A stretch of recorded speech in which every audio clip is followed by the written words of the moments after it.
시청자 여러분 안녕하십니까. 오늘 또 여상훈 변호사님 모시고 한 주간 법률적 현안들을 분석하고 정리하는 시간을 갖도록 하겠습니다. 예 변호사님, 요즘 뭐 민주당이 180석 의석, 뭐 민주당만은 한 114석입니다. 범여권이라고 그래요. 범여권. 그러니까 별하별 것을 다 하는데 그 중에 민주당이 추진하고 있는 게 민주당 자체로는 당론은 정하지는 않았습니다만은 111명의 의원들이 이탄희 의원이 주도해 가지고 판사 탄핵안을 지금 추진하고 있습니다. 빠르면 오늘쯤 이렇게 탄핵안을 국회에 발의한다고 했는데 오늘 지금 발의할지 어쩔지는 모르겠습니다만은 부산고법 임성근 판사 탄핵안 이것을 제출해서 탄핵을 추진한다고 하는데 어떻게 보세요? 저는 이거 보면서 이 진보 정권이라는 데가 어떤 트라우마가 있어서 그런지 노무현 대통령 때 왜 노무현 대통령 수사받으면서 극단적인 상황까지 갔지 않습니까? 어떤 보수에 대해서 어떤 걸 가할 때는 철저하게 처절하게 한다, 끝까지 간다. 무슨 코미디 제목인가도 있더라고요. 그런 식이 아닌가. 지금 임성근 부장 저희 연수원 동기고. 그렇습니까? 아주 사람이 점잖고 엘리트 판사도 엘리트죠. 고등부장입니다. 그냥 임성근 부장 판사인데 거기에 대해서 그 서울지방법 중앙지법 형사수석부장 할 때 그 이동근 부장 형사부장이 하던 그 사건에 대해서 뭐 일본 사람 이름 뭐죠? 가스야인가 다스야인가 있지 않습니까? 가토 다스야 전 일본 산케이 신문 그러니까 기자인데 그 사람이 칼럼을 썼습니다. 박근혜 전 대통령이 세월호 때 어디 갔냐? 이 칼럼 세월호 7시간의 의혹 명예훼손으로 기소가 됐었죠. 그래서 서울중앙지법 형사부 재판을 받았는데 나중에 무죄 났습니다. 그죠? 그렇죠. 났는데 그 부분에 관해서 임성근 수석부장이 그 이동근 부장한테 이 판결 내용을 갖다가 지시했다. 그러니까 세월호 7시간의 관여했다. 의혹은 전혀 사실 무근이라는 점을 넣어달라고 했다면서요. 판결. 그러니까 판결이 유죄 무죄가 문제는 아니고 그 7시간이 사실 지금 뭐 여권에서는 문제를 삼고 있는데 뭐 사실 무근으로 거의 판결이 났지 않습니까? 판결 주문하고 관계 없는데 이걸 갖다 넣음으로써 어떤 박근혜 전 대통령의 유리한 판결을 해달라는 취지의 부탁을 했다. 지금 그걸로 이제 사법농단 재판 관여 이걸로 사법농단의 한 축이죠, 그죠? 문제가 됐었는데, 그래서 그 문제 때문에 사실 그 법관들은 10년마다 그 재임용, 그게 신청을 하게 돼 있습니다. 그렇죠. 저도 2번인가 했었는데, 뭐, 거의 다 통과되는, 그건 거의 100% 통과되고 이상한 사람 한 사람씩만 그 탈락하는 그런 제도가 있는데 임성근 부장은 이것 때문에 결국은 그렇게 전도양양하고 장래의 대법관감이라고 전부 다 그랬거든. 우리 동기들 중에도 워낙 실력이 뛰어나니까 사람 또 인품도 훌륭하고 점잖고 근데 재임용 신청을 아예 안 했어요. 작년 10월에 해야 되는데 그렇군요. 그래서 이번 2월달 인사에서 뭐 그분은 발령 여부 관계없이 사직이 아니고 재임용 신청 안 했으니까 재임용 신청 안 하면 끝이거든요. 퇴임이죠. 결국 결과는 같은데 그렇게 했는데도 불구하고 나 판사 그만하겠다 했는데도 불구하고 우리 끝까지 너를 갈구해야겠다. 이런 취지로밖에 안 들려요. 왜냐하면은 잘 아시지만 헌법재판소법의 탄핵의 요건이 공무 수행 중에 그 헌법이나 법률에 위반된 사실이 있을 때 탄핵을 할 수 있도록 돼 있어요. 우리 박근혜 전 대통령 탄핵을 보자고요. 그 최순실한테 뭐 돈 엄청나지 않습니까? 최순실이 엄청나게 지금 뭐 이재용 그 삼성그룹 부회장도 지금 실형받고 들어가 있지만은 그 정도 사건하고 그다음 임성근 부장이 제가 볼 때 그렇게 할 사람이 아닙니다. 수석 부장으로서 한번 알아는 봤겠죠. 이 사건 선고 언제 하냐. 아니면 뭐 그 정도 알아볼 사람이지. 법관들이 어떤 사람들인데 판사, 이동근 부장 판사 전화해가지고, 이거 넣어달라. 그럴 리도 없고요. 그 다음, 그 형사재판도 아마 진행 중인 걸로 알고 있는데. 근데 1심에서는 이제 무죄가 났고. 그러니까, 그건 강요죄로 무죄 났죠. 법원 행정처 임종원 차장이 예. 또 임성근 판사한테 또 부탁을 한 모양이에요. 그러니까 임성근 판사가 또 이동근 판사한테 이런 부탁이 왔는데 좀 그 반영하는 게 어떻겠느냐 뭐 이렇게 했다는 게 저쪽의 주장이에요. 근데 제가 그 법원의 어떤 이런 시스템을 저는 잘 알지 않습니까? 예, 예. 여기서 판사들이 부끄러워서 못해요, 그런 말을. 부끄러워서. 그러니까, 예. 전부 다 그리고 임성근 부장의 평소 성격으로 볼 때 그런 거 할 사람도 아니고 그래서 형사재판에 지금 딴 부분은 무죄 나고 또 그것도 있다는데 이 부분에 대해서 아직 뭐 그 재판 1심 판결도 안 났죠, 아마. 1심에서는 이제 직권남용죄는 성립이 안 된다고 해서 무죄가 예. 났는데 예. 지금 이탄희 의원이라든가 민주당에서는 1심에서도 직권남용죄는 무죄가 났지만 반헌법적인 행위를 했다는 것을 몇 군데 그런 내용들이 판결문에 있다. 그러니까 그런 반헌법적 행위를 재판부도 인정을 했는데 그런 부분에 대해서 민주당 또 국회가 가만히 있는 것은 직무유기다. 뭐 이런 논리를 펴고 있어요. 그러니까 우리가 그때 탄핵 이야기도 했지만 탄핵이란 게 있죠. 사람을 파면할 거와 같은 정도의 잘못을 저질러야 돼요. 예. 그런데 제가 이제 그 1심 판결을 이제 지금 고 교수님 말씀하시니까 그 판결을 봐야 되는데 지금 못 본 상태에서 이야기하는 게 참 조심스러운데 예.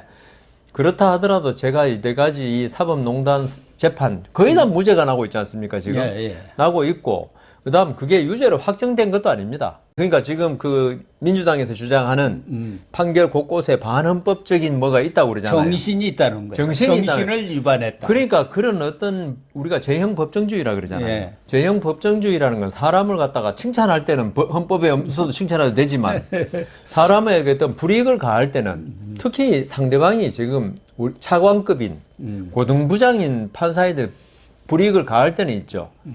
이 좀 명백해야 된다고요.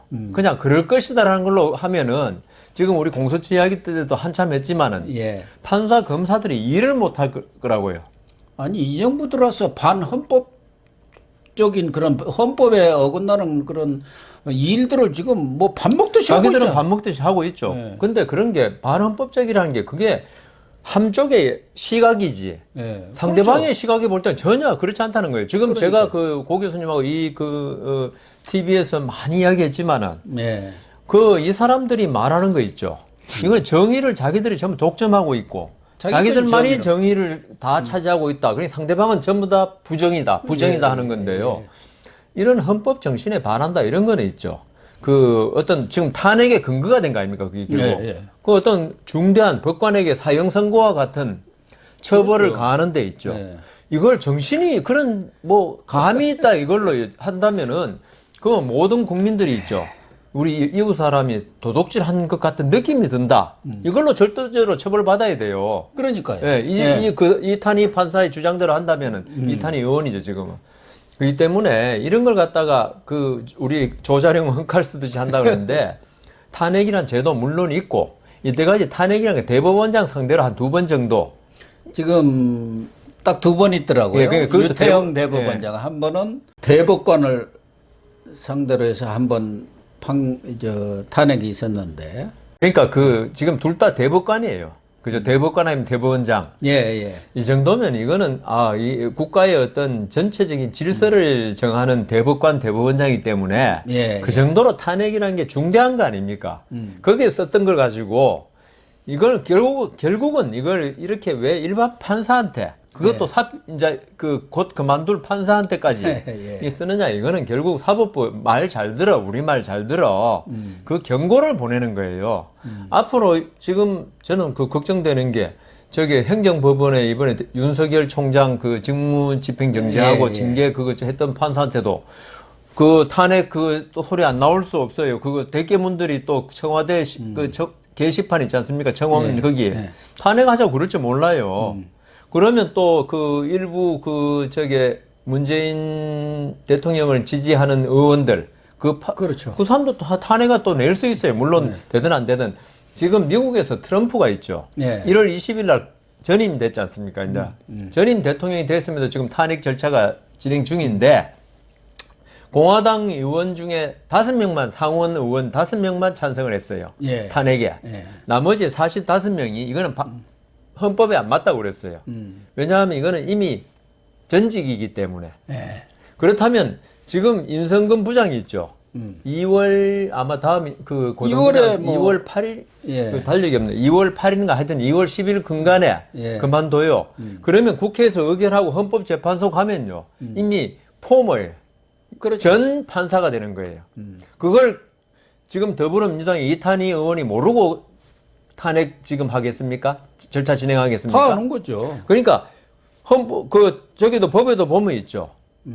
공무원이라고 돼 있어요. 전 공무원 또는 이런 건 아니에요. 공무원이 될 사람도 아니고 지금 공무원에게 탄핵 사유가 있을 때 탄핵하는 거지. 임성근 부장은 벌써 헌법재판소에 탄핵 결정해가지고 국회에서 예. 갔을 때는 이미 전 공무원이에요. 그렇죠. 그건 탄핵할 수 있느냐? 이거는 그 자체부터 문제되는데 그걸 알면서 했다는 걸 좀 전에 말씀드린 대로 이거는 더불어민주당의 지금 뭐 대부분 다 장악됐다. 국정이 네. 청와대, 국회, 뭐 헌법재판소, 대법원 장악됐다. 근데 지금 안 되는 거는 하급 윤석열하고 네. 그 하급심 판사들 대부분은 됐어요. 대법원은 그러니까 놔뒀다니까요. 네. 그래가지고 이 사람들이 본때를 한번 보여준다. 본보기라는 게 예, 있잖아요. 우리한테 덤벼들면은 어떻게 되는지를 보여준다.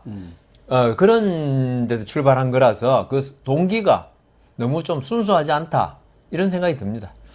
그런데 그래서 그런지 민주당에서도 이것을 당론으로 채택은 안 했어요. 그러니까 이게 제가 볼 때도 헌법재판소 국회에서는 통과될 가능성이 있어요. 자기들 150석만 되면 되니까. 예. 과반수로 통과되니까.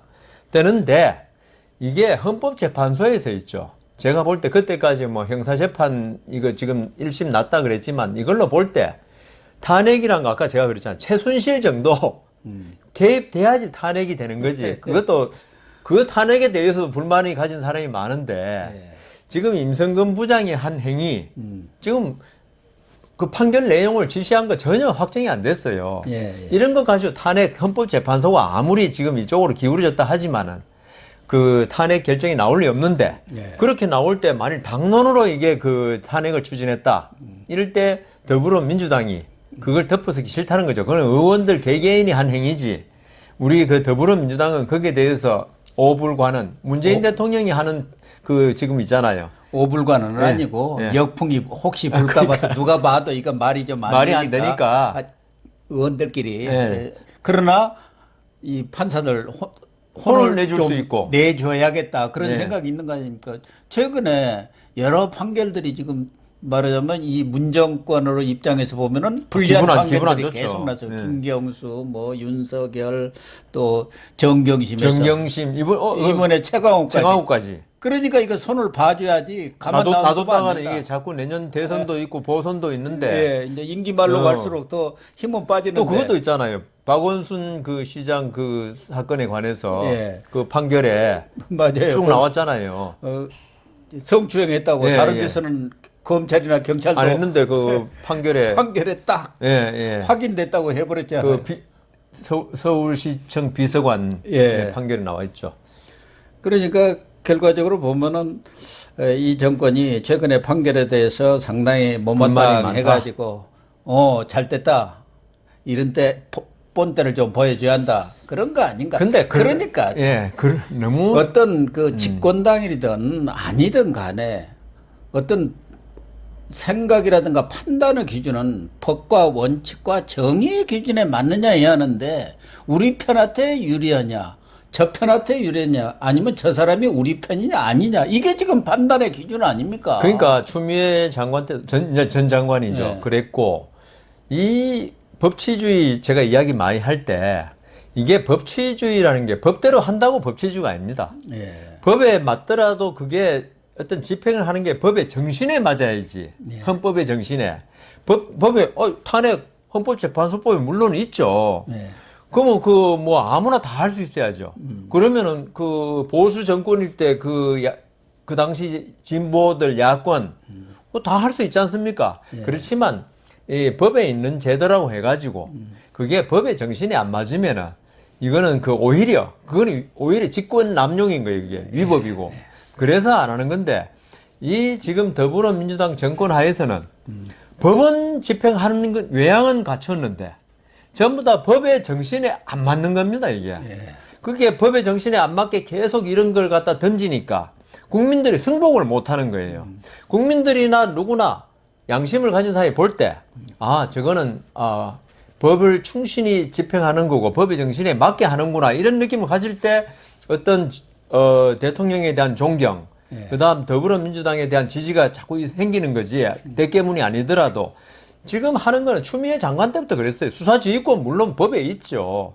그렇지만 그 지휘권 행사가 전혀 그 지휘권을 놔둔 어떤 법의 취지 안 맞게 모든 걸 하니까 우리 추미애 장관이 지지를 잃고 그다음 더불어민주당도 지지를 잃고 그렇게 되는 거 아닙니까? 이번에 그 탄핵도 법에 있죠. 그러면 이번에 더불어민주당 그럴 겁니다. 우리 법대로 했다고. 네. 법대로 한다고 다 그게 법치주의가 아닙니다. 네. 특히 지금 이번 임성근 부장판사 예도 그렇지만 정치권에서 문제가 생기면은 전부 사법부로 가져와요. 사법부 맞습니다. 정치화가 이루어집니다. 그래가지고 고소 고발이 남발하잖아. 이 사건도 마찬가지 아닙니까? 정치권에서 해결 못 해가지고 그것이 사법농단으로 해서 재판거래로 이렇게 이어진 것 아니겠습니까? 결과적으로 보면은 그러면은 그런 부분에 대해서는 그럼 법원이 판결을 내리면은 거기에 대해서 뭐 자기들한테 입맛에 안 맞고 자기한테 불리한 판결이 나오면은 대깨문을 비롯해서 마구잡이로 공격을 하고 그 탄핵해야 한다.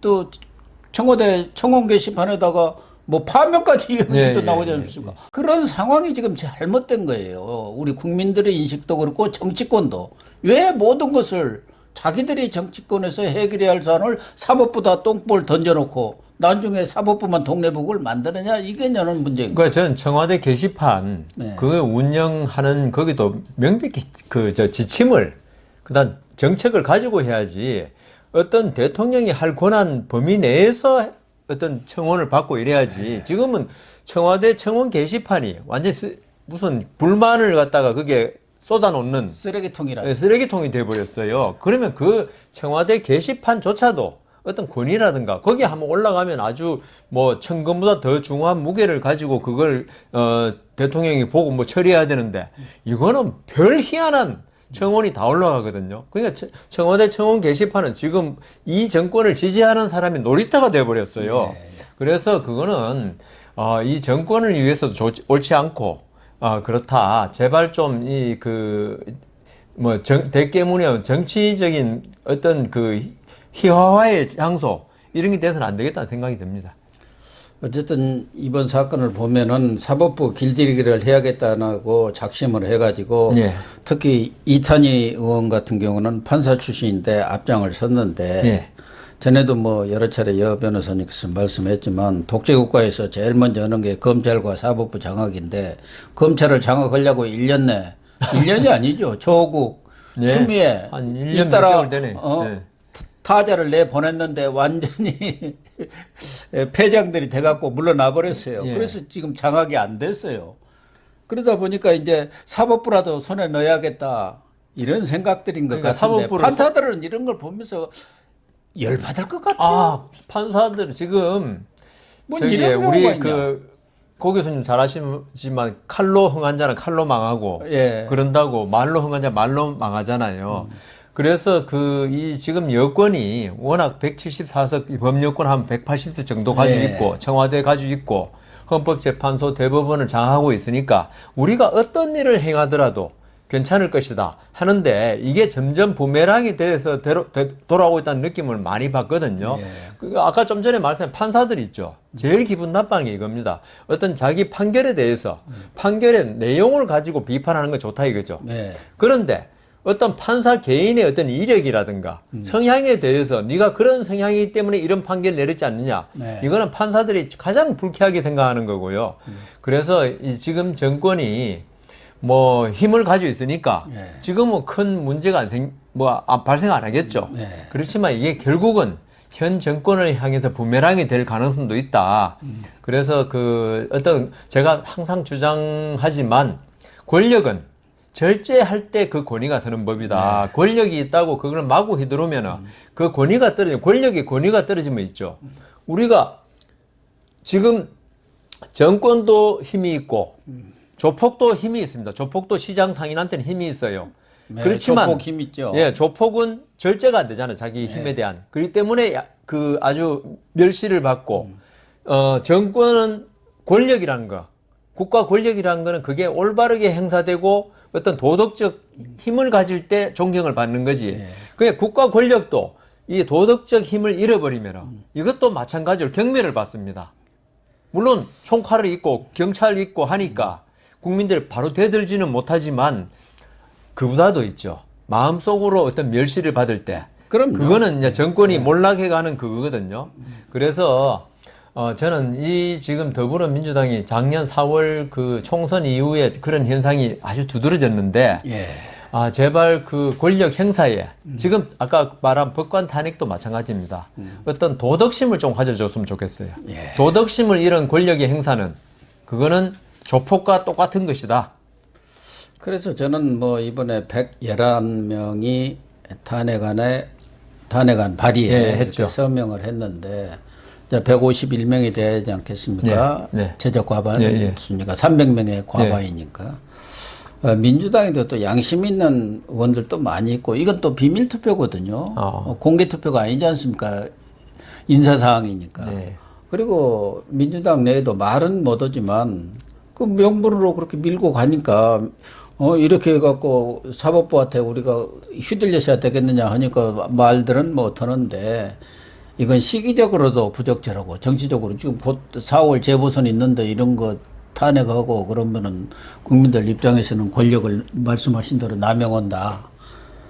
그런 뭐 비판을 받을 수가 있으니까 경우에 따라서는 뭐 통과될 가능성이 높기는 하지만 높죠. 이탈이 많이 나오면은 오히려 네. 손해예요. 뭐 이탈이 많네 해버린다든가 만약에 통과가 안 됐다고 하면 그건 이제 진짜 엑스망신이 되는 예, 거고요. 예. 그렇지 않습니까? 결국은 제가 이렇게 보궐선거 놔두고 이런 걸 보니까 왜냐하면 임성근 부장이 계속 근무하고 있고 이러면 뭐 모르겠는데 곧 그만둘 사람들 하는 거 보면 결국 4월 보선 여기서 집토끼 단속용이다. 어떤 결집시키는 효과. 뭐 그런 게 그걸 있겠죠. 보는 것 같아요. 이 문제는 이제 이런 선에서 짚고 가기로 하고요.